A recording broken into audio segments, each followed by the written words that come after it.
Hi, everyone, and welcome back to that UFO podcast. My name is Andy, and I am joined today by a filmmaker who has written, directed, produced, edited, as I've just been being told, some of the best UFO documentaries you will find, including The Phenomenon and Moment of Contact. Also, his latest, much anticipated, The Program. Welcome back to the podcast, James Fox. James, welcome. Thank you so much for having me on. Very good to have you on. Finally, this seems like a long time coming, James. And does it feel like that for you? It's been a rough year and a half. Very intense. Yeah, because it wasn't just like making the film. There were other things going on behind the scenes that I wasn't really at liberty to talk about that added to the intensity of production. Yeah, and it's a huge pod today, and I'm going to get stuck into a lot of conversation with you.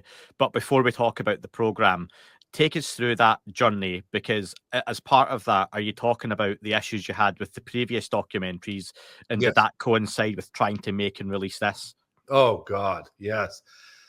So there were two really, like making a documentary in itself, just if everything goes perfectly, it's very, very challenging, you know? You want to do better than you've done in the past. I wasn't necessarily trying to compete with the phenomenon, because the phenomenon I spent 8 years making, and that covered a lot of history and, from the 40s right up to kind of somewhat modern day as to, back in 2020. But I was acutely aware of the fact that there are certain expectations. If it's going to have my name on it, I want it to be a really high-end production. And so that requires a level of focus and dedication that's just very, very intense. Particularly on the last, for some reason, the last push, the last 15, 20%, it seems like it gets harder. As you push the film across the finishing line, it becomes exponentially difficult just to get it absolutely done, right? Because there's just so many little minute details that one can easily overlook that make the difference between a successful film and a not successful film. And so that's very intense. But paralleling all this, I had a massive disaster occur with my distributor. My distributor was purchased by, unbeknownst to me at the time, by a much larger company. And, regardless of how well one has done in the past, generally speaking, when you're done making a documentary, you borrowed money from just about everybody. You're always in the hole. I mean, it's just the way it is. I put some of my personal money into it. I try not to do that, but it happens inevitably. So as I was making the program, my distributor was purchased by a bigger distributor, and all my films were either directly or indirectly distributed through this distribution company, and they stopped paying me. So suddenly I have all my income completely dry up, particularly at a time when I'd just gone on Joe Rogan. I hadn't even paid back all the money that I'd made for Moment of Contact. And so, I'm being told, sit tight. It's under new ownership, and the transition process from the accounting department. It's just going to take a couple little hiccups here. It's going to take a little moment. But in the back of my mind, I had a really bad feeling. That little voice, it really didn't feel good. And I'm watching, these sales reports come in. I'm seeing my films at the top of the charts, and I'm broke, and I'm not getting money every month. And it was like month after month after month after month.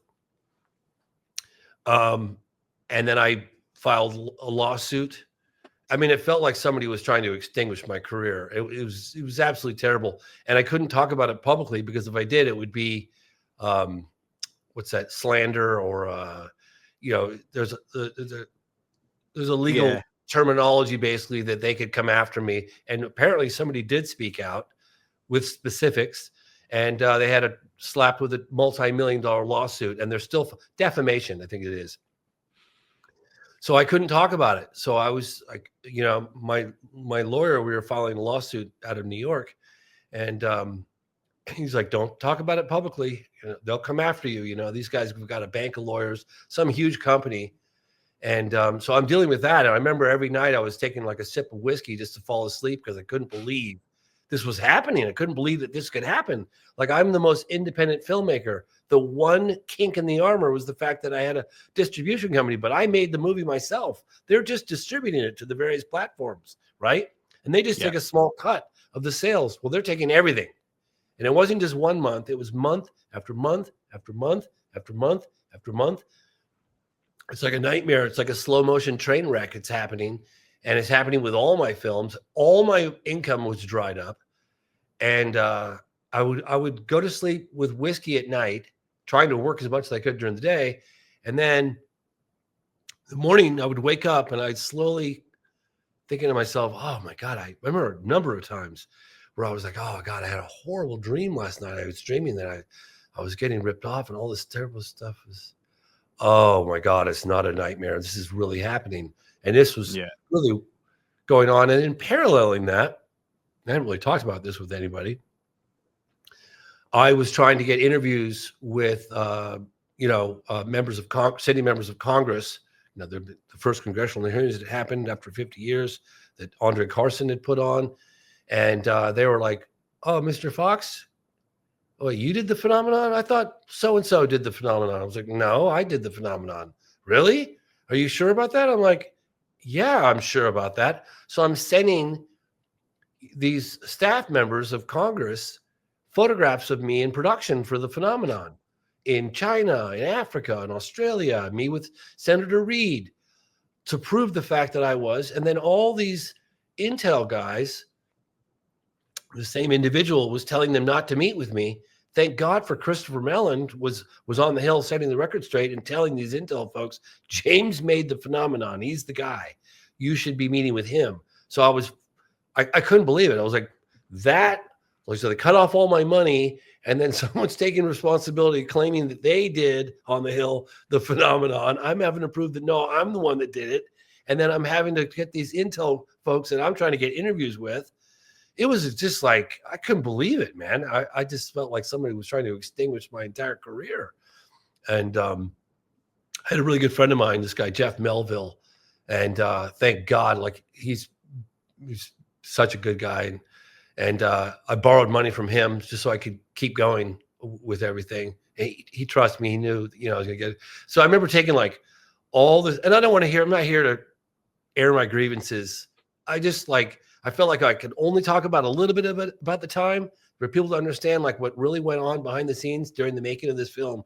So I took like all my frustration and anger, and I said, I'm going to focus this, and I'm going to try and create the best possible film documentary I can possibly create. And the end result, I was very happy with it. So anyway, that's a sort of snapshot scene behind the scenes that took place. And this is going to be the most independent release in history that I've ever done. I don't have a distributor. I've had to raise $250,000 borrowed money at the end of it. So the film's done. Okay. Yeah. Now the film is done. Just to put it out, you got to spend money. You got to hire, a company for promotions and social media and run ad space. I mean, anybody who wants to have a remotely successful release, you have to spend money on your film to get it out there. Right. Yeah. So this is all completely 100% independent. And I'm very proud of that. So I'm hoping that, we've eliminated any potential kinks in the armor for another scenario that took place the last year and a half. I felt that was very important. And for months while I've been talking to you online or whatever it's been, I know you've had those issues. They've been public. I don't know anything secretive, but I also know how much work you put into making these. And I wanted to start this interview with that because that's a hell of a lot to undertake and have going on. And then I remember when I saw folks, even when you'd put online that you needed that $250,000, some folks like, wow, that's so much money. But like you say, sure, you could pop this on YouTube and let it run and get some ad money in. But when people make a Marvel movie with a $200 million budget, they spend the same amount at least on marketing and advertising. A lot of folks don't know that, just to get out there to try and recoup some of that money. So that's all very much appreciated. And I think folks, I'll say it now and at the end, go and get your copy now. The program's wonderful. The links are in the description as well.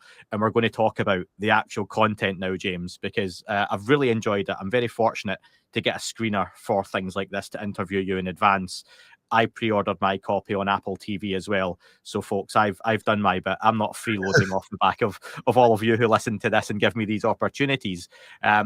But let's get into it then. So the program goes behind the congressional hearings to leave skeptics astounded by new assertions from a growing chorus of high-level insiders who insist there is definitive proof we are not alone. So first off, James, do you see this as a follow-on to the phenomenon or a standalone piece?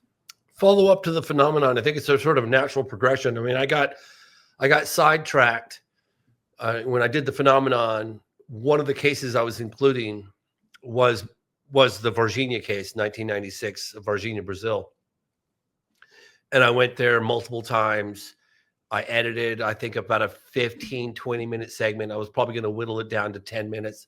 I'd gotten a translator. I'd done all the translations and put together a decent little, segment. Last minute, I just decided, and I talked about this before, I decided just to cut it all together from the phenomenon, which was a very painful process. In the field, we call it killing your darlings.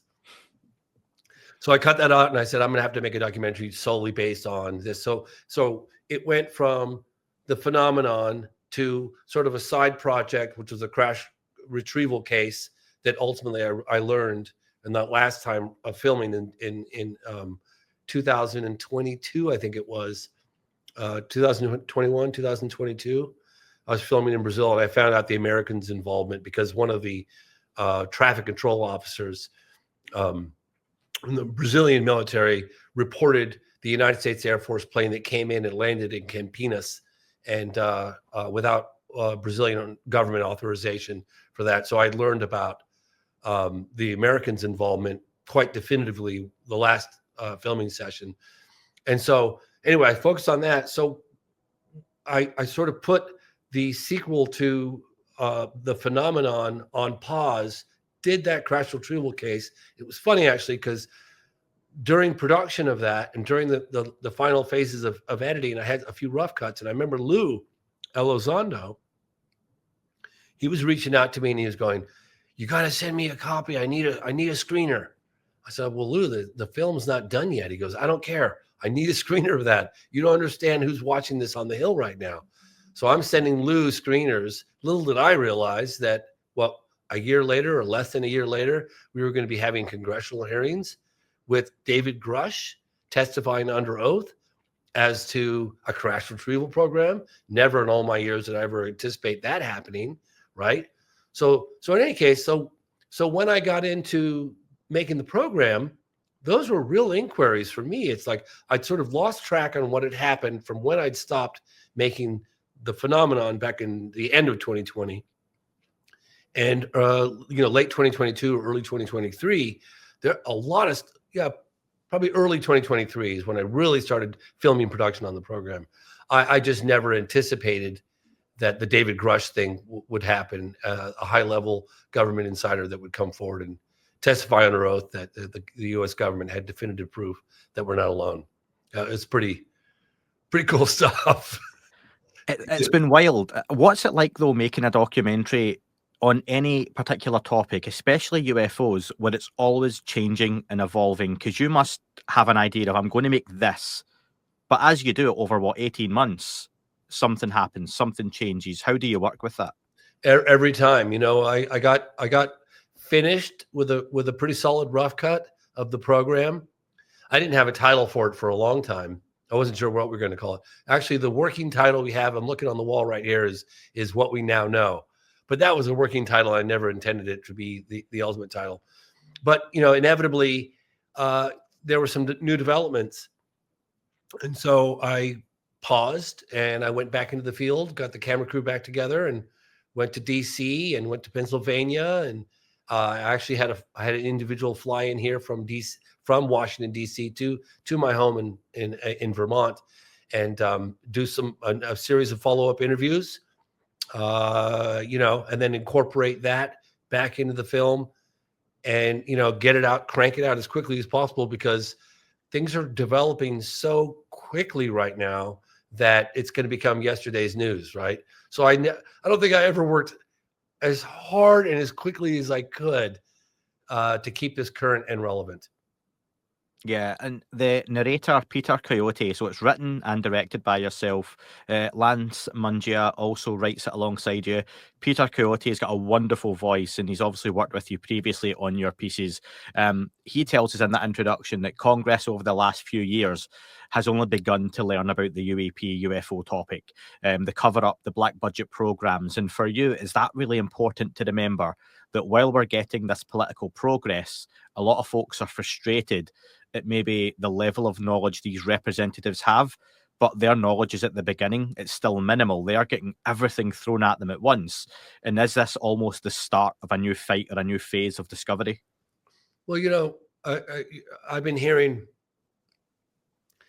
people like the last congressional hearings we had a few weeks ago, it's a big nothing burger. And, compared to what happened under David Grush, yeah, that was pretty phenomenal. Some people say it was almost too much too quickly. But if you look at what's happened in the last, 7 years, right? Since the end of 2017, that's more has happened since 2017 and where we are at the end of 2024 right now than it's happened in the 50 years prior to that, right? I mean, the last time we had congressional hearings was 1966. So we went from acknowledging the fact that there's a real phenomenon, that it's real, right? We're dealing with something that we don't know what it is. It defies a conventional explanation. It exhibits a technology that's light years advanced from anything that we have, right? All this stuff. And then on top of it, now we're talking about, as of 2023, crash retrieval program. And just a couple of weeks ago, Lou Elizondo testified. I remind your audience, under oath, there are consequences for lying to sitting members of Congress under oath, like potential jail time for saying something that isn't true, testifying under oath that we have a crash retrieval program. I mean, let's not forget, I know things don't seem like they're happening quick enough, but man, I've been at this 30 years, and the last 7 years have been pretty intense as far as I'm concerned, particularly the last 4 years. Yeah, I would agree with that. And I'm going to be doing the end of year podcast soon and looking back at the highlights already. There's a lot of things happened. It could be even be small things, but these all add up. And then you've got your big milestones along the way. You're very much a boots on the ground guy. You're in the office of representatives, congressmen and women, senators, staffers. You're there in Washington and all round. You must be hearing conversations about some of those behind closed door briefings. Now, this is the stuff that we really want to see and hear. And I wonder what's different from what the public presentation is right now that you're getting to put out from what's happening behind closed doors. First-handers behind closed doors, people that are actually touching the stuff, working with it. That's happening. I'm convinced of it. I'm convinced of it. And there are a handful of senators and congressmen that know about it. I've met with staff members that have told me they were sat in the room listening to first-handers. So that's happening, but these first-handers don't feel that the whistleblower protections that have been signed into law are doing it. I know there's been a couple of one in particular that happened right before I did an interview with Kirk McConnell, where a gentleman that was apparently going to come forward was found dead under suspicious circumstances, young, in his 30s. 2 kids, wife. So I'm not sure if there was a suicide note on that one or not, but people that other individuals were going to meet. I mean, there's just been, I don't want to spread, rumors, unsubstantiated rumors on this, but I can't say that people are legitimately fearful, and rightfully so, for retribution on coming forward, particularly first-handers. So a number of them have met with some of the people that I've met with, first-handers, that I've heard some of the stories. But what it's going to take to get them to come forward publicly in an open hearing, I'm not sure. I don't know. Maybe the executive branch has to get involved and provide some level of immunity. That I don't know. I'm not sure. You mentioned those recent hearings with Lou Elizondo, Michael Schellenberger, Mike Gold, Timothy Gallaudet. There's the 4 witnesses I remembered. Do you get the feeling the disappointment was people expected first-handers to turn up this time round, and we didn't get that, and it almost seemed like things were over-promised and under-delivered rather than the other way around? Yes, But I wonder if you know, I wonder if Lou is a first-hander or not. I don't know.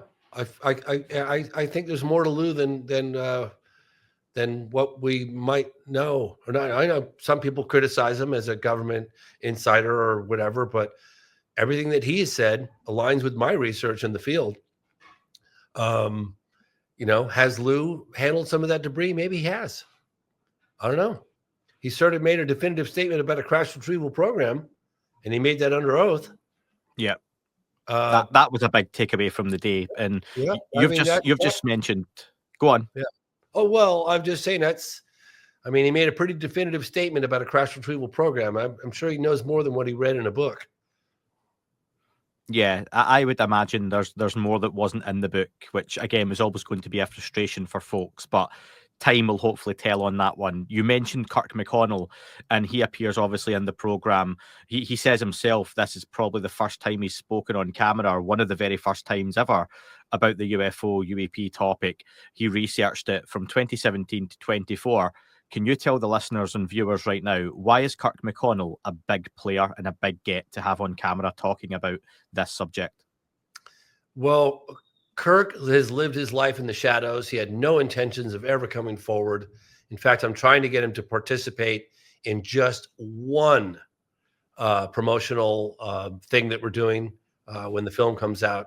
And he's on the fence with it. He's like, look, I don't live my life. I'm not a public figure.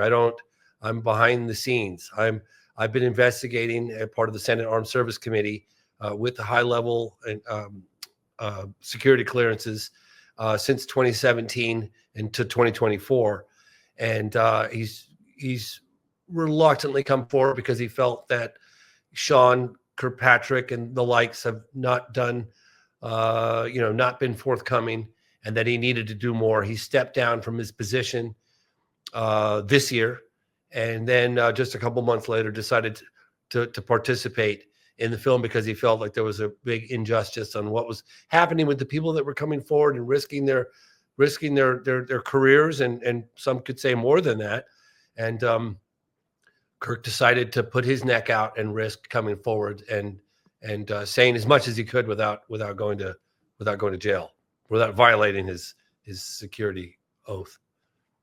He's a very interesting guy to listen to. I can tell you that guy is probably met with first-handers. Oh yeah, you get that impression just through the screen when you're watching the guy. He talks about high altitude systems picking up these things, dropping in from space, coming down, and then returning. And that's something I want to ask you about, James, because that's something that really intrigues me, and I'm sure many of the listeners, that it can be very, I'm guessing, reactive when these things appear, because it's not necessarily that a US Navy fleet is expecting them to be there all the time. However, once you're there and these objects have appeared and they're being picked up by sensor systems, I imagine you can then, with a certain degree of accuracy, follow them. Do you hear much about origins as to where these things then go? For example, Kirk says they go back into space and beyond. Do you know much about where these things go afterwards, whether it goes up and into space or down into the water? I've heard down into the water, and then I'm not sure what the distance is in terms of when the detection systems or these sensors no longer are viable. But I got the impression that, because I would ask, like, go up into space. What do you mean? Like, well, go up in space to the point where they're no longer detected. So I guess it goes all the way up into space, right? But I definitely got the impression on a number of individuals that I've talked to that they're underwater. Yeah, I think USOs are something that is touched upon in this documentary. It's a phrase and a keyword I think we're going to hear more about next year. Is the underwater aspect of this phenomenon something that's maybe piqued your interest? You're someone who makes documentaries not just for the UFO community, but for the wider public. I'm sure that's the audiences you want to capture, but you do, deliver to both, which I feel you do. Yeah. There's a niche. You can also focus in though on a niche. You've got the phenomenon and the program, which are still relatively broad. You've got Moment of Contact, which focuses in on Virginia. would the underwater aspect of this phenomenon be one you would like to look at? Well, I met with it was a guy, part of the Navy. I want to say it was late 90s or maybe early 2000s for my film Out of the Blue. And he was describing, this is probably one of the first times a witness from the military had described these objects underwater to me. And it was kind of a one-off, but I included it in the film. It's in Out of the Blue, the director's cut of Out of the Blue. So that was the first time I'd heard it from a firsthand witness in the Navy. And he had described these big objects doing impossible things in the oceans, that they were detecting these things. But I'd never really dug into it much further than that. And then the second time I heard about something underwater that I found credible, was when David Fravor had described seeing that tic tac, remember? With the object just below the surface of the water, or certainly the effects of an object below the surface of the water. So that was like, but I think, like you just said, I think there's going to be a lot more coming out on, because, we had Tim, I got this cabinet popping out of my knees here. Tim Gallaudet, who testified also under oath, Rear Admiral, about objects underwater. So I think we're probably going to see more of that in 2024. But wow, that's incredible. What do they call that? Transmedium, right? Yeah. So objects that can go through. It's incredible technology. Can you imagine? Like, you're up in outer space, you come in, fly around in the atmosphere, and then you go underwater and you can whiz around super high speeds underwater with all that push. How does that, it would just make sense. It doesn't matter if you're in space or water, that those things aren't affecting what you're in, and if that's the way these things operate. I imagine as a documentary maker, though, it's much harder to film one out in the water. Everything looks the same. And also filming underwater is far more difficult as well. So there are challenges around that I'm sure would come with a documentary piece like that. Yeah, I remember hearing this story, and I'm trying to remember exactly who I might have heard it from. It could have been George Knapp, but I might have heard some of it from Fravor as well. And definitely somebody else. But there was an object. I guess they were retrieving a jettisoned rocket, or some part of the propulsion of a rocket that they shot up, and they were retrieving it with a helicopter in the ocean. Did you hear about this? Puerto Rico? I don't know where it was, but I do know that there was a gentleman on the end of the line. He was supposed to hook this jettison piece of the rocket, supposed to hook it with a cable, and then the helicopter, they're going to fly it back to the ship. And he saw a very dark object coming from underwater up, scared the living shite out of the guy. I guess he was telling the pilot to get him out of there, and then it grabbed the thing and took it underwater. It was gone. Yeah. I'm surprised more details of that haven't surfaced. I heard about that in like 2020, maybe. That would be maybe. That would be a very cool story. I know Richard Dolan's got he was writing a book on USOs that's turned into a 3-part series. I think he's got hundreds of cases, so those are due to come out soon as well. But really interesting aspect of this whole thing. And I think it ties in really nicely with you're looking at crash retrieval programs, because given what we're talking about, it's incredibly complex. These things crash or land in the desert or on land, it's one thing. But when they hit the water, that's a whole other story altogether, isn't it? The ability to go and retrieve those. Yeah, I heard recently from someone definitely in a position to know that the vast majority of objects that we have retrieved have come out of the water. And there's a case actually that I'm just a firsthand witness that somebody was involved in pulling one of these out not that long ago. But I haven't met with this individual yet, but I'm going to. I'm going to. And I also was at Soul. What is Soul acronym? The Soul Foundation. That's an acronym. I'm at scientific. What is it? Do you know what that stands for? Oh, I do. And is it not? I've always just assumed it was like a soul meant sun, and it was like a new beginning or new dawn or something. Maybe I've just looked into it too deep. I've looked far too deep into it, maybe. But well, anyway, I was at Soul. We screened the program. It was great. And an individual came up to me and he introduced himself, and he said, myself and a number of other military personnel were stationed at Vandenberg Air Force Base in 2003, and we witnessed firsthand an incursion at the base. And they talked about orbs. They talked about a triangular-shaped object the size of a football field that touched down on the base. And so I think I'm going to be meeting with them, finding out more details very soon about that as well. So 2003, it's apparently pretty. They'd mentioned at one of the congressional hearings, I think possibly the David Grush hearing. Is it Jeff Nucitelli? I've hosted Jeff on the podcast, and he has talked about it, but there were other individuals with him, and then more folks involved in the background who weren't necessarily forthcoming. But there's a story there yet. My understanding is that 2 or 3 of them are going to come forward.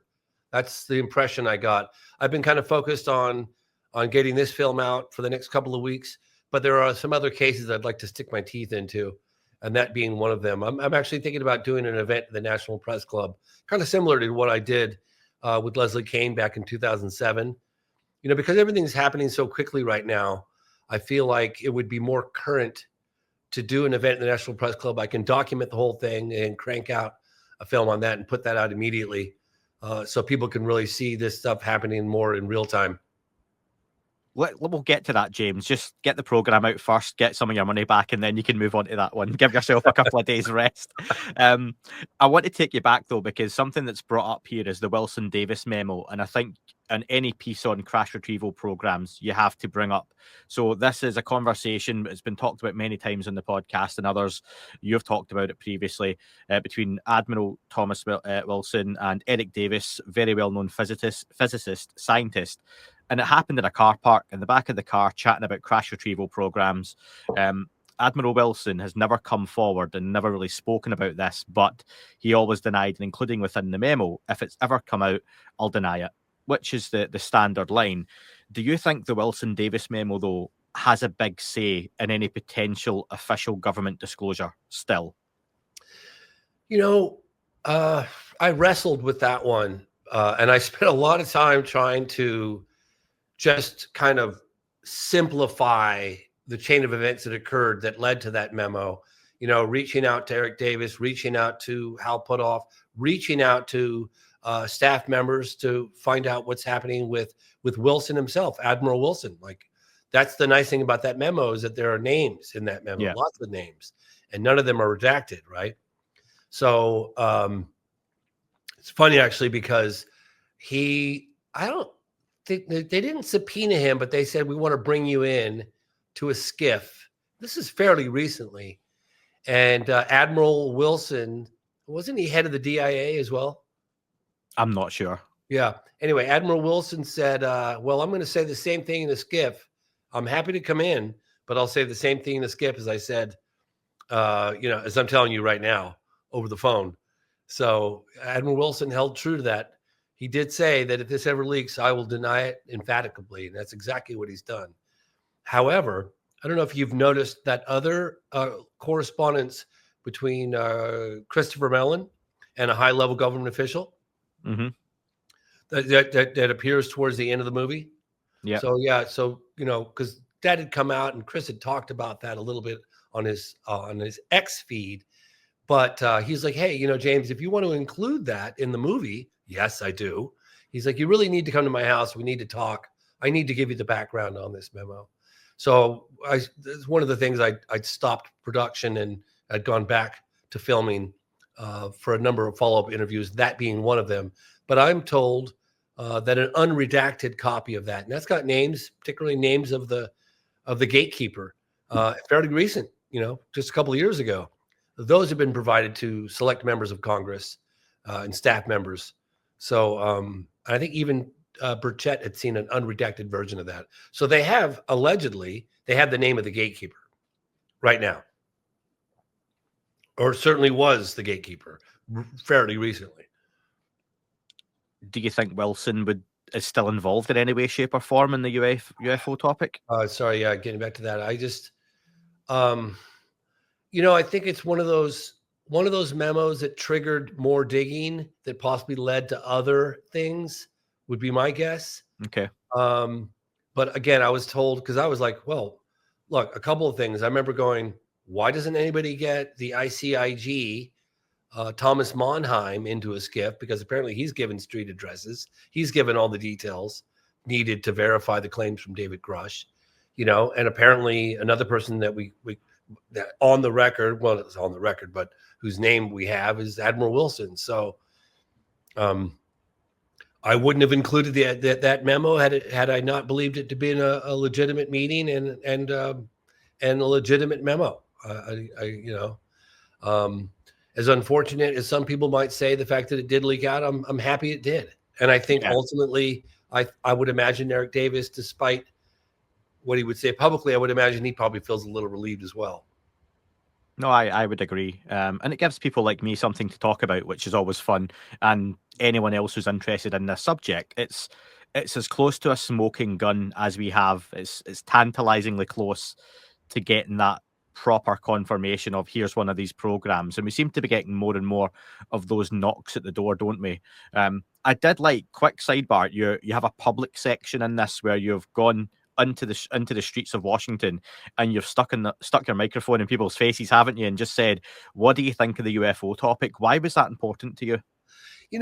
If you look at some of the history of my previous docs, you'll see that I do that periodically. I like to get the beat on the street. I like to get what the general public's thinking about. What do they know? What have they? I mean, did they know about these congressional hearings? How would it impact their life? Do they want to know? I don't know. To me, it kind of brings it back down to earth, so to speak, and makes it real, talking to the man on street. And I've done that with the first UFO film I ever made. I did it with I Know What I Saw. I don't think I did it with Out of the Blue, but I definitely did it with I Know What I Saw. And I decided, hey, I'm in Washington. This is the epicenter of an unprecedented push for transparency. A lot of stuff's been going down. I was curious how many people knew about what was happening. And quite honestly, I was shocked to find very few knew that many details of what, you know what I mean? Like, how many people, if you go on the street right now and say, hey, did you know that a high-level intelligence officer testified under oath to a bipartisan group of lawmakers in an open congressional hearing? I bet you, 9 times out of 10, people don't know that it happened. Yeah. Right? I agree, 100%. Even more so in the UK. I think what really stood out for me with that part is a lot of folks watching this documentary will be new to the subject, which is wonderful, and it will get them involved. A lot of folks watching it will be well vested in the subject. People listening to this podcast, maybe for the first time, most will know who you are, will know your previous work, and they'll be looking for new information from this. I like the fact they're getting to see the public who don't know about the subject, like you say. And there's a lot of assumptions in the UFO community that people just need to know. Actually, you've got people, the general public here, telling you, some of them I wouldn't want to know regardless. Some would. Others are just like, no, it might be scary. I don't want to know. And I think people have to remember it's not as easy. And we'll get to a comment from I think Hal Putov in the documentary about it's not just as easy as disclosing. There is so much to consider that actually there are probably good reasons to not disclose, or at least fully. So I thought that was a really well done piece and was really important. I'd never thought about the complexities of disclosure. Honestly, I've always, for decades, I was like, hey, what's wrong with transparency? Tell us the truth. Wouldn't it be amazing?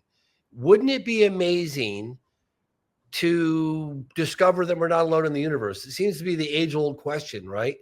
And wouldn't that be great? And I remember, like, just a few years ago, this general laughing at me, this naive kid, young guy or whatever it was, 10, 15 years ago, he was laughing at me. He goes, you don't understand how the military looks at this. It was the first time it ever got me thinking on the other side from their perspective. He's like, you've got objects of unknown origin whizzing around with impunity, exhibiting a technology that's light years advanced from from what we have. Fly rings around our fastest jets, and we don't know where they come from or who they are or what they want. He goes, you think that we can just disclose that to the general public? Like, he kind of looked at me almost like he was laughing. That was the first time I thought about the complexities of potential disclosure, or at least releasing and discussing what we know, because it reveals so much that we don't know. And then Hal Puthoff took it to a whole nother level in this film, where he talks about, the crash retrieval stuff and lawsuits that would, and just like all the different things that need to occur prior to that. And I just had the opportunity to meet. I didn't talk with, but I was at a brief presentation that he gave, and that's Senator Rounds. Mm-hmm. And Senator Rounds said, this is not a 100-yard dash. We're running a marathon right now. Be patient. It's happening. You know what I mean? And I think that's exactly right. There are certain things that need to happen as the information trickles out to the general public. Yeah, I love that from Puthoff, saying that it was part of, I can't remember how he worded it, like a group or a working group, and they ran through a couple of dozen things that could potentially happen or would happen off the back of a disclosure.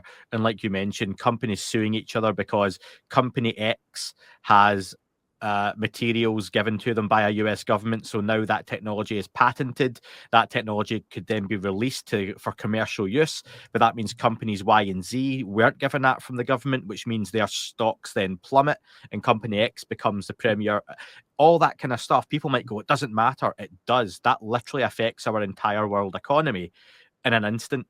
Just coming out and saying we have this or we have that. So really interesting ways to think about it. And I've often said, James, that if you gave really prominent members of the UFO online community, influencers, whatever you want to call them, and I'll include myself in this, 5 minutes in a dark room with Hal Puthoff, who knows what he knows, and he gives you the option, I'm going to tell you everything I know. And after that 5 minutes says, now you can take this pill and forget everything I've just told you. How many folks would actually go, actually, I'd rather forget what you've just said because I didn't want to know that? I think a lot of folks would choose to forget it. I've been told things that I cannot reveal ever.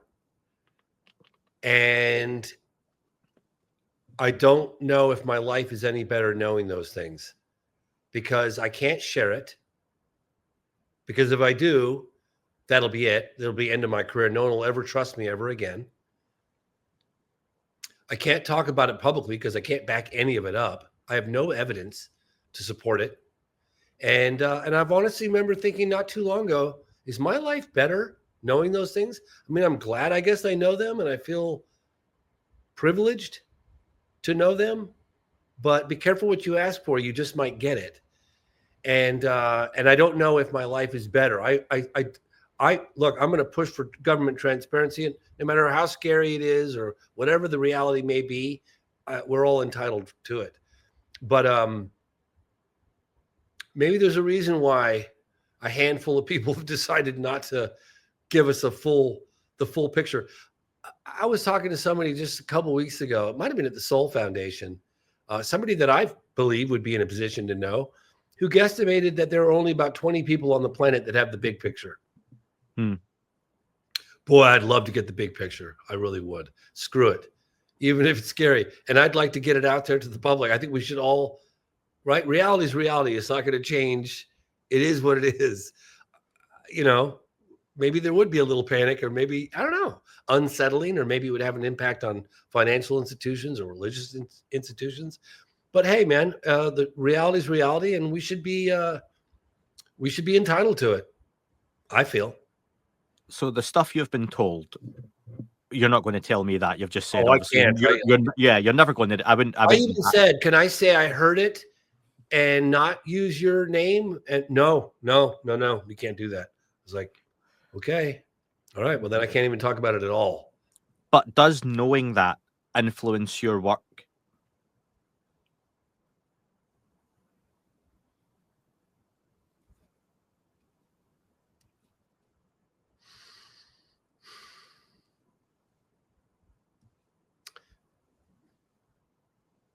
Probably. Probably discreetly in unknown ways. Probably. Probably. Any particular element, though? Would you even go as far to say, when I'm doing this? I'd be more inclined. Well, let's put it this way. I left in the Jason Sands. Okay. That's a good place to actually. I'm going to move on to talk about that section now. And I'm going to be a good segue. And I know that I'm going to be criticized. I mean, I get criticized for no matter what I do. I mean, I have to remind the audience, it's like, the last film I did is reporting on live aliens walking through the town of Virginia in broad daylight. If that's not crazy, come on, I'm making some rather tall allegations. I mean, I try to do it in a way that, gets people talking about it or to uncover more evidence to support it. But I mean, I reported on Jason Sands, and some of the reasons why I reported on Jason Sands, I'm unable to talk about publicly. What I really know or what I found out. I mean, I did make serious inquiries into that. I don't want to put out information that I know is false. I wouldn't do that. It's not what I'm about. But I did as much due diligence as I could behind the scenes, and some of the things that I found out ultimately led to the decision to keep him in. And I don't know, how do you felt? You watched the Jason Sands segment. Did it rub you the wrong way? Did you like what you saw? How did you feel about it? So I'll quickly fill people in, and correct me if I'm wrong here, James. This is the TikTok version of what happened. Was people found out Jason Sands was going to be a name of someone in your documentary. I think it was it through a picture or a still that was posted online? They saw a clipboard with Jason Sands on it, whatever. Before the release of this, Jason Sands has come out more publicly and basically jumped onto social media.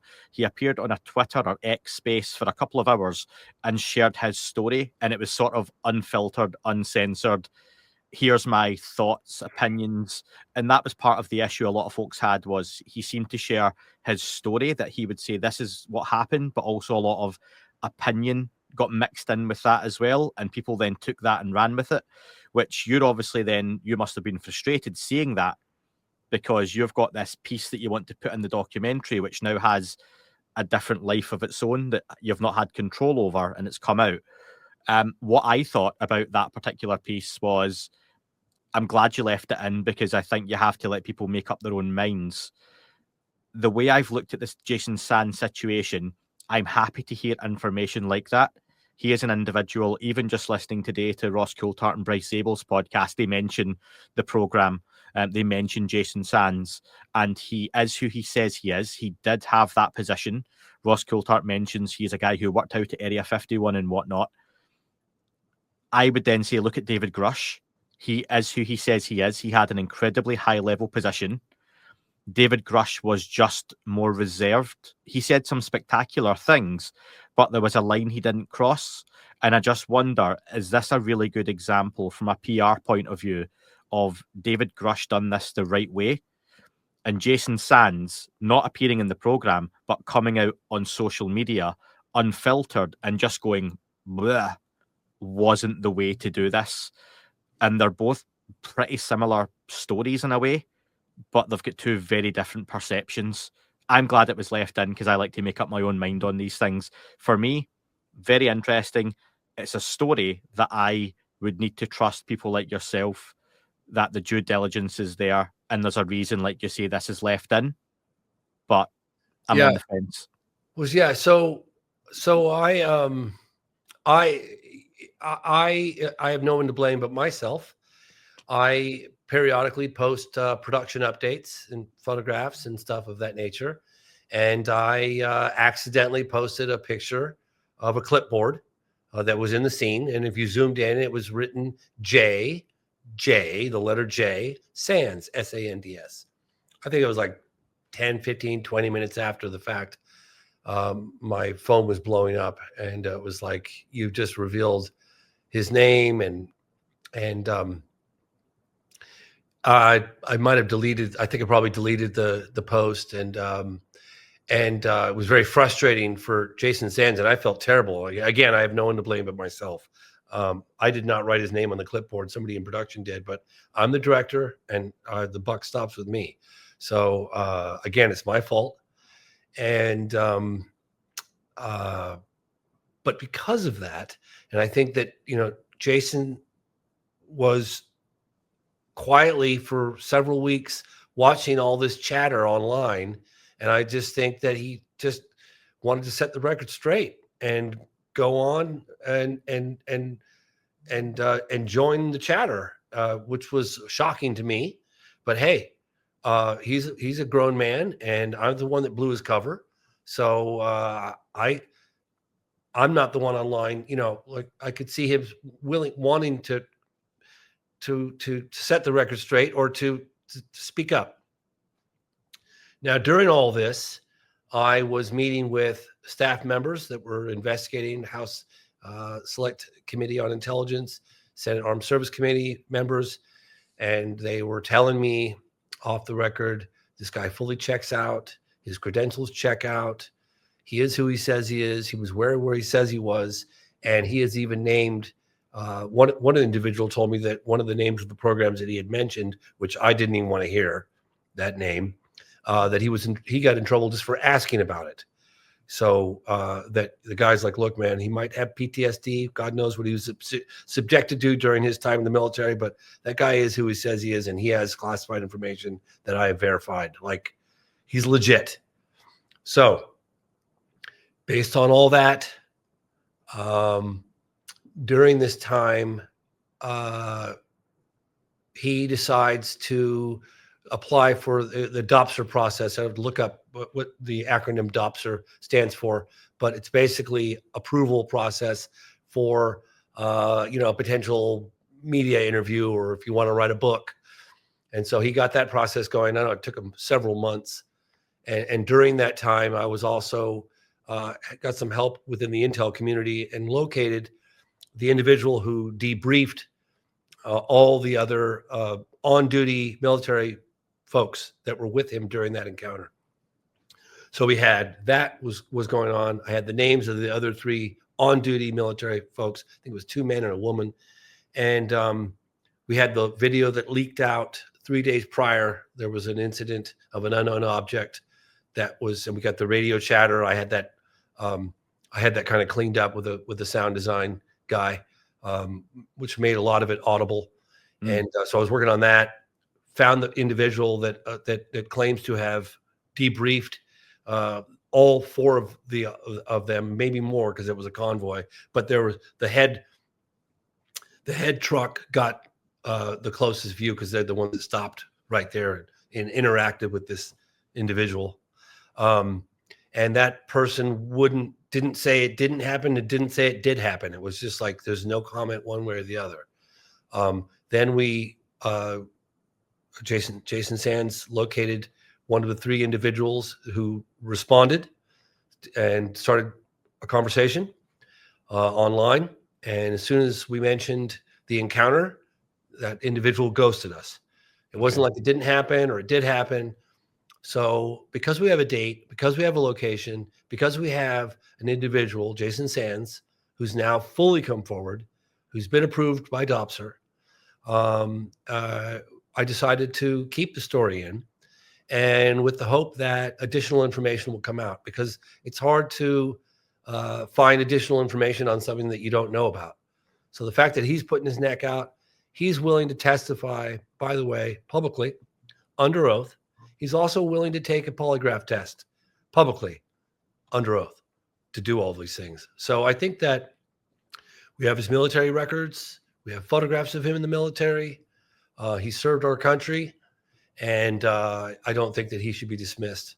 In fact, I'm not sitting there making any definitive statements that it happened or it didn't happen, but I'm leaning on the fact that it probably did happen, and I'd like to see more evidence uncovered with this film coming out. No, that's fair. And there was another whistleblower, US Navy X is the listing. We get the shot of someone from behind, so we don't know who they are. It says they're going through the process to come forward. And are they still intending on coming out publicly? This individual has met with staff members privately to reveal those details of what this individual knows, this individual has seen. and it's high resolution 4K video of UAP. Lots of it. Lots of it. Are we going to hear about that publicly, do you think, or is this something they want to keep private? I think under the right conditions, that individual, but again, that individual is providing the necessary details of where exactly this stuff is. And he's even released some of it in the film. Okay. Yeah. So under the right conditions, yeah, will this individual come forward? Yeah. Yes. Publicly, yes. I'm sure that individual would. But I don't know if I don't know if this individual is comfortable enough with the current whistleblower protections. Before we get to some listener questions, I'll fly through some other pieces that really stand out to me in the documentary, because there's a lot, folks. It's an hour and 42 minutes, and you have to watch to the end of the credits as well, because there's information coming through. It's like a Marvel movie where you get, post-credit scenes and mid-credit scenes. Don't and you everything. love that?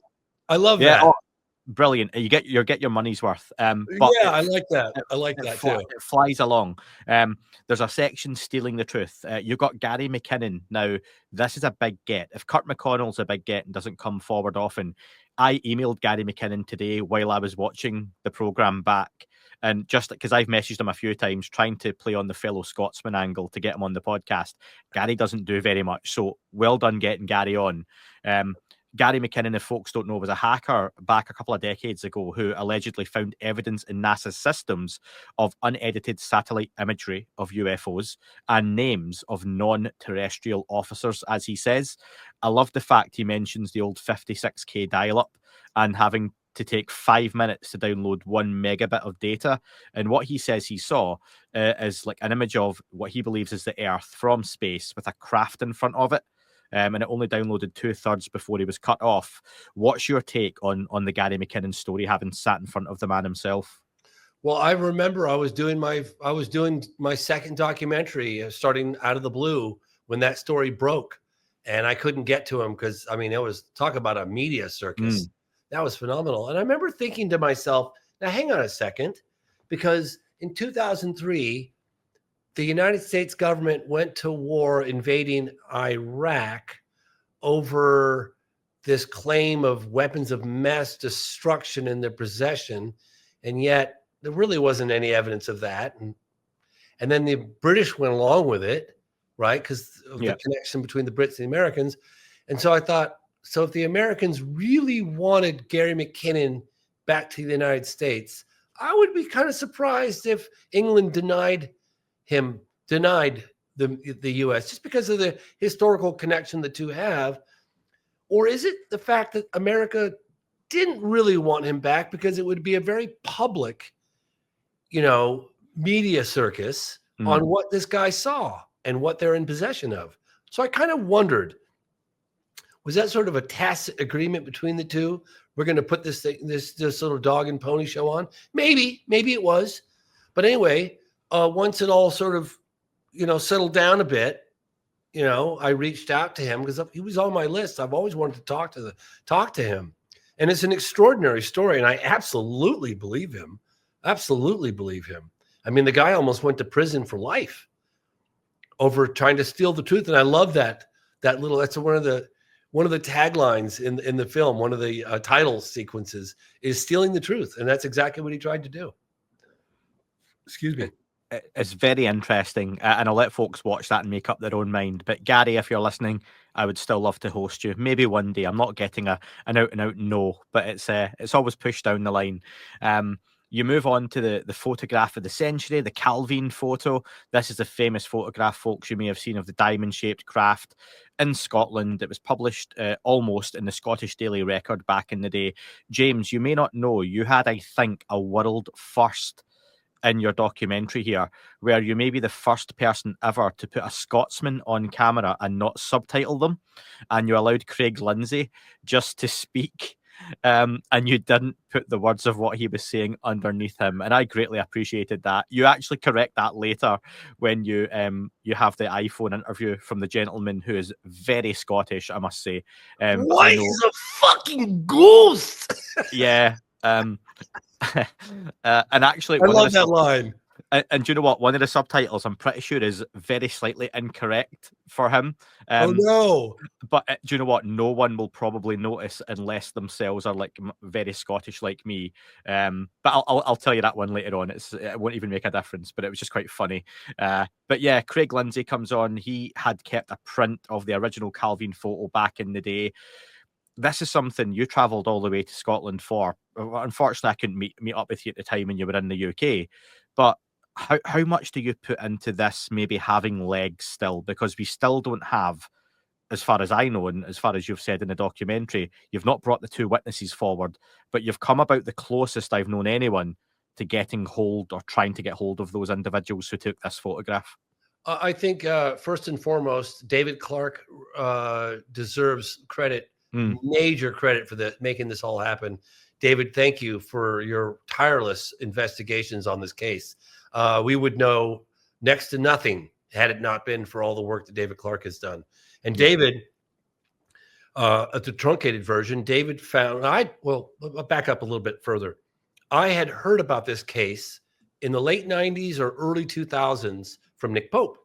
He wrote about it in a book, Open Skies, Closed Minds. Mm-hmm. I remember talking to him early 2000s. I interviewed him for a number of different films. And then I did the event at the National Press Club in 2007, and he was part of that. And I remember pulling him aside, having drinks at the bar and asking him, hey, what was one of the best cases you know? And he would always say this case in Scotland and this photograph. I was like, where's the photo? Oh, we used to have a big print of it on our wall. We interviewed the people and this, and there's no way we ever wanted it out because it had a military jet and yada, yada, yada. So you got two witnesses, broad daylight, 6 prints, 35 millimeter prints, right? My God, this is the case, right? This is the photograph that we've all been waiting for. And of course it disappears, right?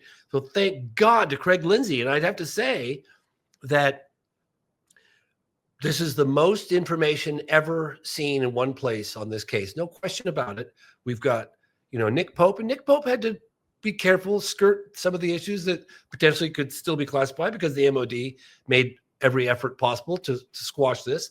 And it's the first time that we've seen a connection with the U.S., some unknown U.S. government agency who came in and silenced those witnesses. I mean, thank God for Richard Greaves. Thank God that he decided to break his silence after all these years. And look, again, this is one of those cases where we've got the photograph.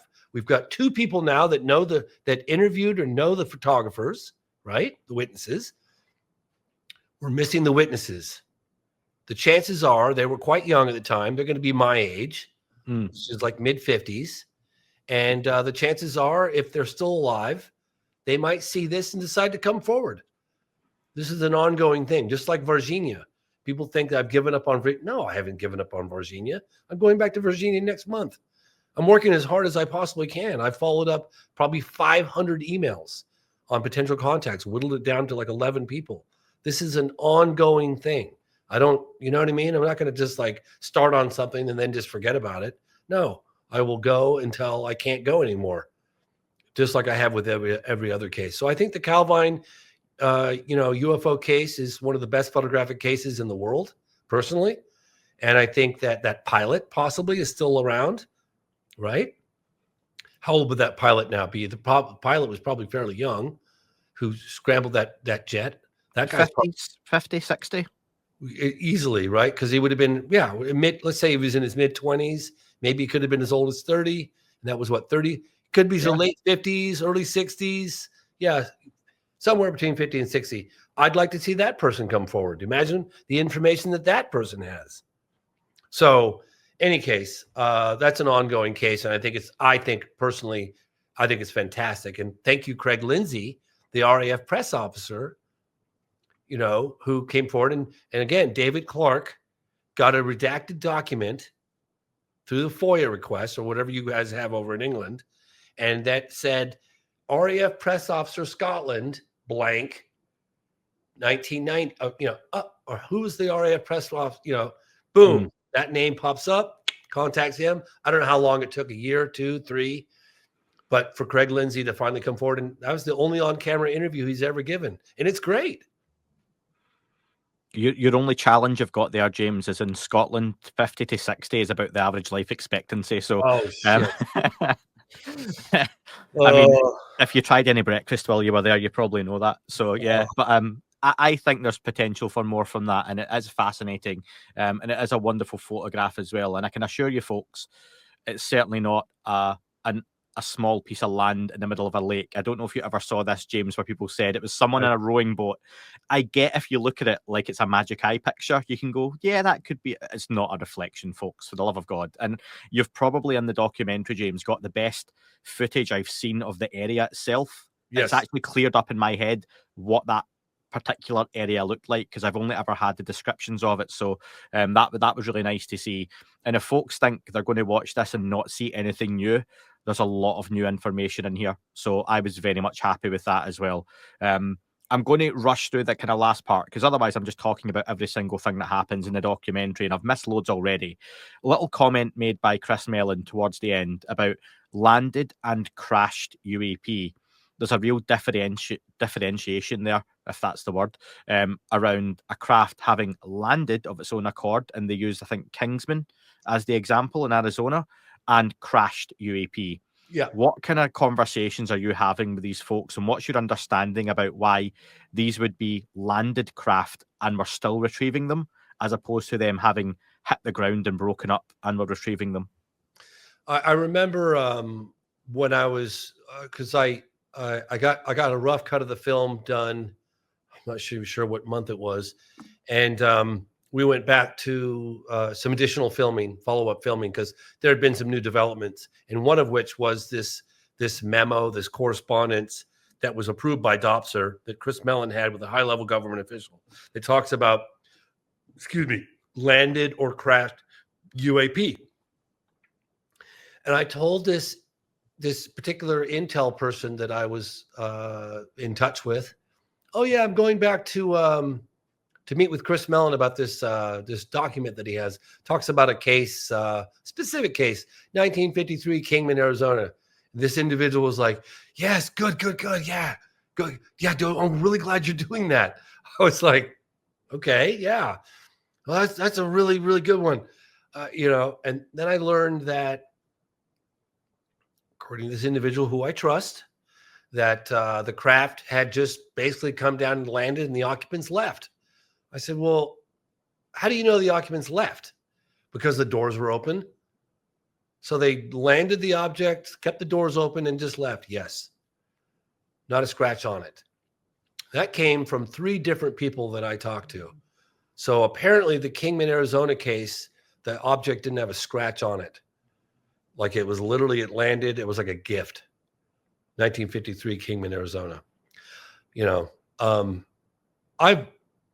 I think I investigated that case a little bit back in 2012, 2013, but I was also investigating Socorro and Rua and Virginia. So I didn't really put a lot into that, and I couldn't really find any firsthand witnesses at the time. So I was very intrigued by that case, but I put a pin in it. But apparently and another thing I've been learning recently is that a lot of retrievals have taken place in the oceans. Yeah. Like they pulled a lot of stuff out of the ocean. And there's a Which case that happened fairly recently that I'm in touch with an individual that was involved with a fishing boat with that particular case. And you wonder how much maybe under the ocean, just resting there waiting for us, or indeed in the ice. If folks love a bit of Antarctica, don't they? How Yeah. much might be out there just sitting about waiting on folks. Last thing, James, you've got a beautiful shot, and unless this is stock footage, either way, of Lockheed Martin, but in the top right hand corner, Yeah, a full moon. we Is that shot yours? that. Beautiful. We shot that. Yeah, beautiful shot. I don't know how long that took you to sit there and wait on that shot, but Well, let me tell you, I shot a bunch of B-roll in and around the Area 51 base. Then I had to go from there to drive to Lockheed Martin, get that shot. And then I had to drive up to meet with Gary Nolan, I think the next day. So we were racing from one location to the other, screaming down the freeway, trying to get to Lockheed. And I remember my camera guy was like, man, the sun's going down. This is I said, look, man, I'm already risking speeding tickets for the last 5 hours. I'm going as fast as I can. We literally pulled up into that dirt little parking area, skidding the tires, doors fling open. Everyone rushes out, sets up the cameras, sets up the tripods. Boom, we get this beautiful shot. We're just rolling camera, the sun setting, really pretty shot. Then all of a sudden a full moon shows up. And we just couldn't believe it. Like, it was like 1 in 100 million shots of Lockheed Martin. And David West is my camera guy, and he is a phenomenon. And he is one of the best people getting B-roll. Have you noticed the B-roll that we got in the film all throughout Washington, D.C. area? We got permits. We got a big moving van from Texas, drove all the way across the country with a whole huge van filled to the gills with equipment. We did these motion time-lapse photography for 5 weeks all across DC. I mean, I spent a third of the budget of the movie on B-roll. And I'm glad you mentioned that shot, because it looks like something that created out of a Steven Spielberg movie or something, right? Yeah, it was if a picture could speak, that was an amazing shot. All you had to do was leave it on there, and it's a very telling shot, I imagine. You're talking about crash retrieval programs. Yep. You've got Lockheed Martin, and you've got the moon, this mysterious object that has all kind of connotations for the UFO topic. I take it very deliberate leaving that in there, not just a pretty shot, but and it's right towards the end of the film as well. Yeah, very intentional. Yeah. So when folks watch this, and I wonder if folks are newer to the UFO subject, and the folks are more educated, more well versed, what do you want each of those sets of people to take away from watching the program?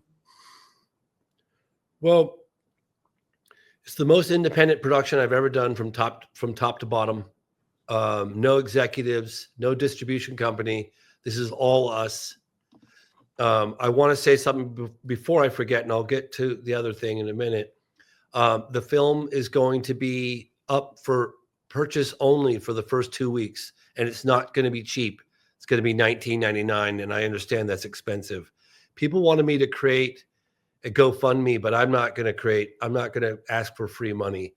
I said, if I'm in a foreign prison and I need help getting out, then you can set up a GoFundMe and help me get out of prison. But I'm a big guy. I'm a big boy, and I could pull myself up by the bootstraps. This is as independent as I've ever done in the 30 years of production. If you can afford to pay the 20, pay it. If you can't, wait 2 weeks, and we'll make it available for rental. It'll be much cheaper. We're just trying to recoup, our investment on that. And what I want people to walk away from is that there is an unprecedented effort taking place right now in Washington, D.C. to push for government transparency on what could turn out to be the most significant discovery of our time. And we should support those elected officials and continue supporting those elected officials until this all comes out. And right now, we're going to fly through some listener questions. Actually, I'll leave how to get it again just at the end, because so many folks, James, you can imagine, got in touch, want me to ask you things. And this is peek behind the curtain, folks. We're recording before the release date, so folks haven't been able to ask questions around the content, which will be nice for you to go and watch. I'm stealing the first listener question, James.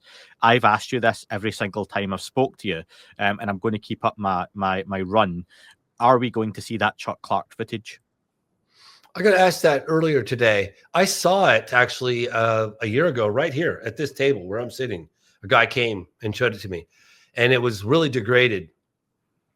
It was still impressive. Like, there was part, it looked like it was edited and degraded. And I said, well, how did you get this? And the individual said, well, I contacted Chuck Clark. Long story. I basically said, look, for preservation purposes only, this needs to get digitized and cleaned up using software. So he was in the process of doing that, and he showed it to me, and I was like, this is nowhere near as good as what I remembered, but there were aspects of it that was still the glowing object doing this. I was like, yeah, that's right. It seemed like it had been edited down. But again, this is another one of those stories.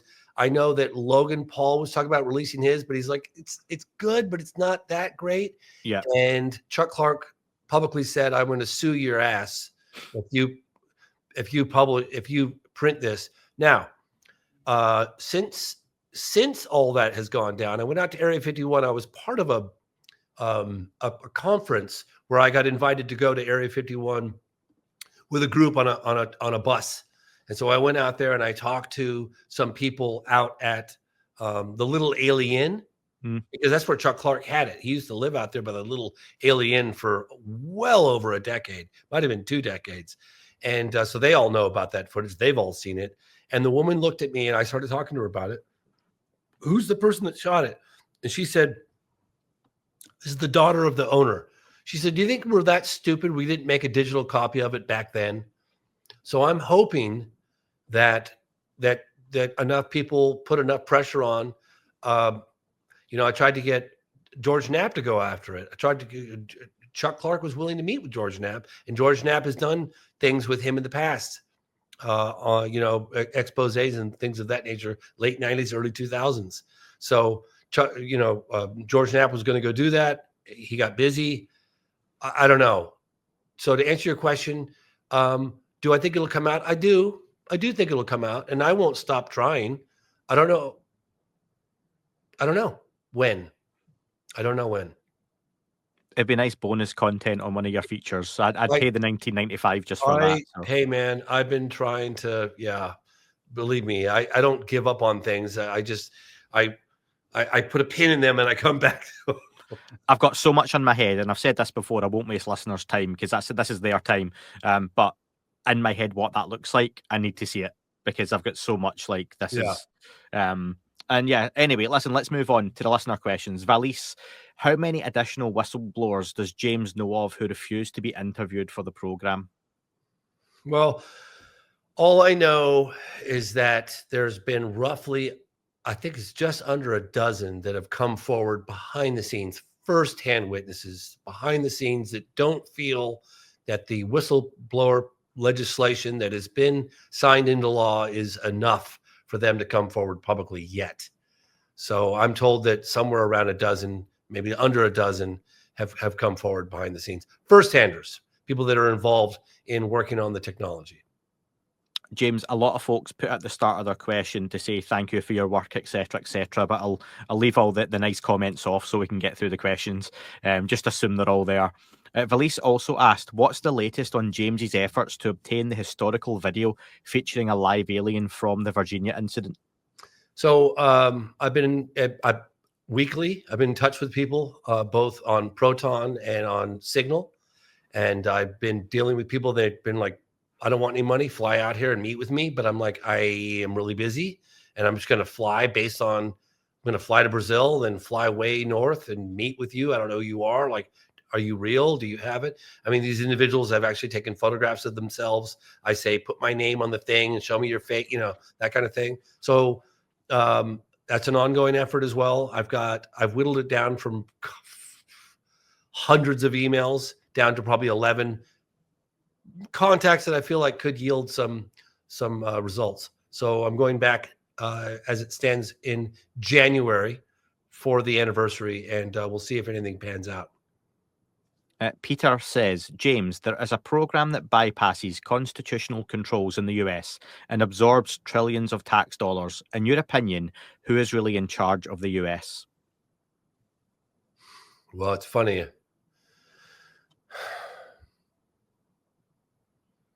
I mean, there's no question that there seems to be a government within a government controlling this stuff.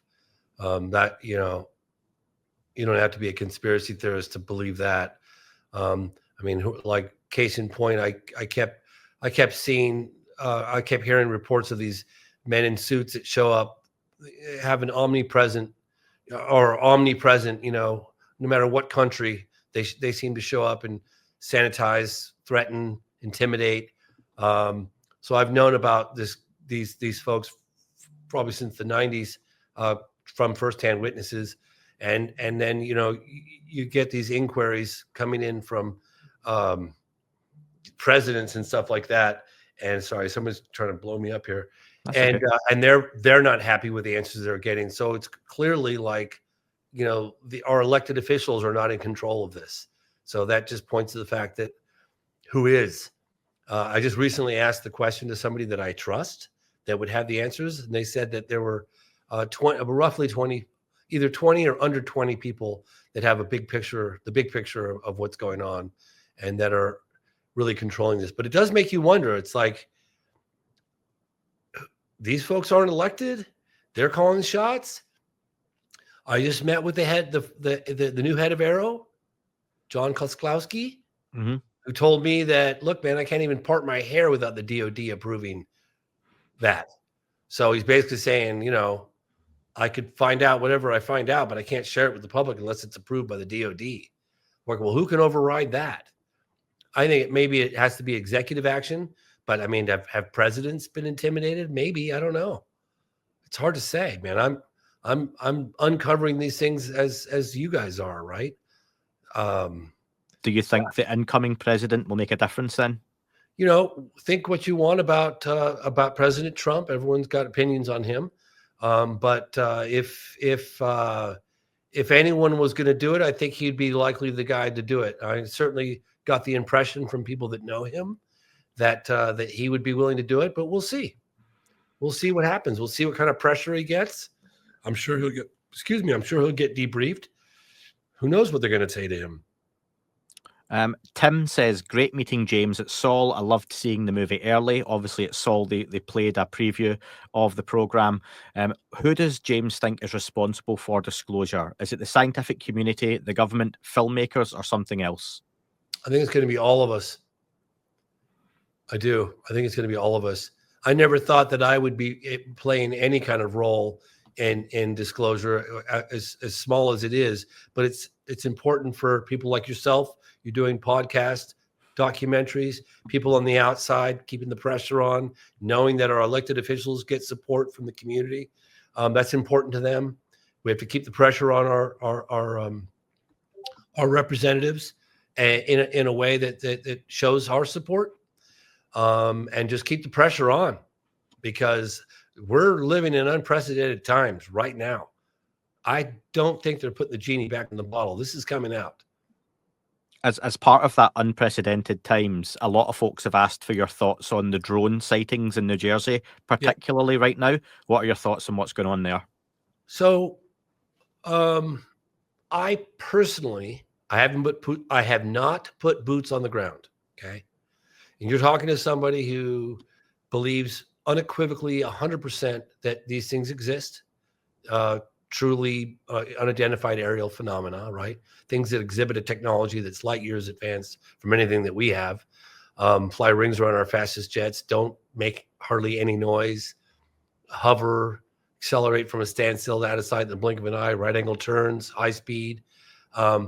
So far from what I've seen and what I've heard, they don't quickly eliminate anything conventional.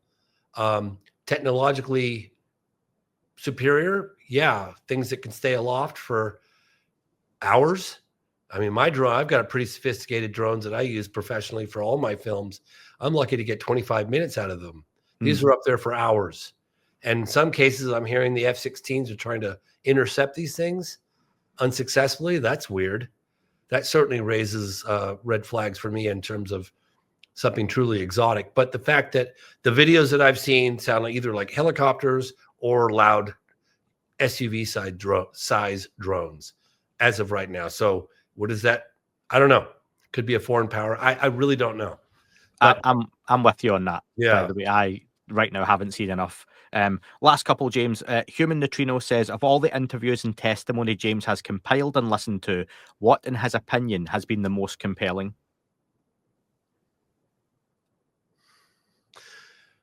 Probably the individual that I interviewed for Virginia case, because I was quite convinced that he drove an alien, and looking into his eyes and listening to his testimony, that was a wow moment. I've had a number of wow moments, but that when you track an individual down that you're pretty damn certain that's the guy that you want, and then you go to great lengths just for several years, my team, Marco Leal,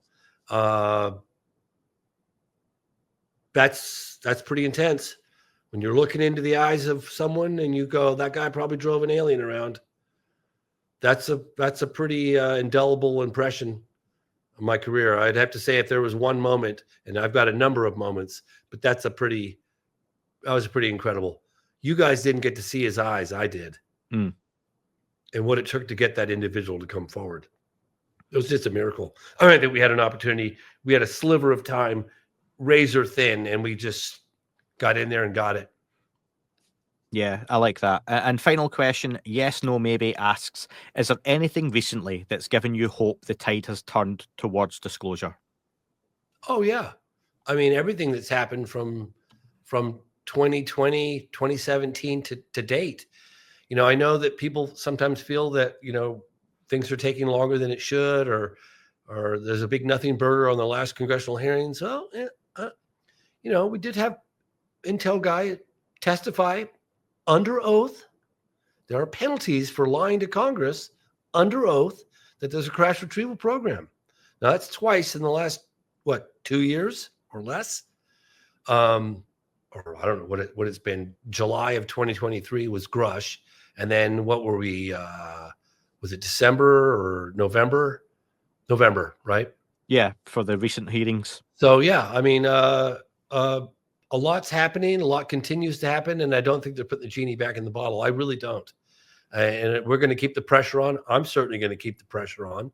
I'm already thinking 3 steps ahead about what I'm doing with this once this film drops in a couple, now it is by the time you've seen this. But yeah, so I am cautiously optimistic that we're going to have disclosure in the coming years. I just believe that. In fact, it's already, in some respects, it's already happening.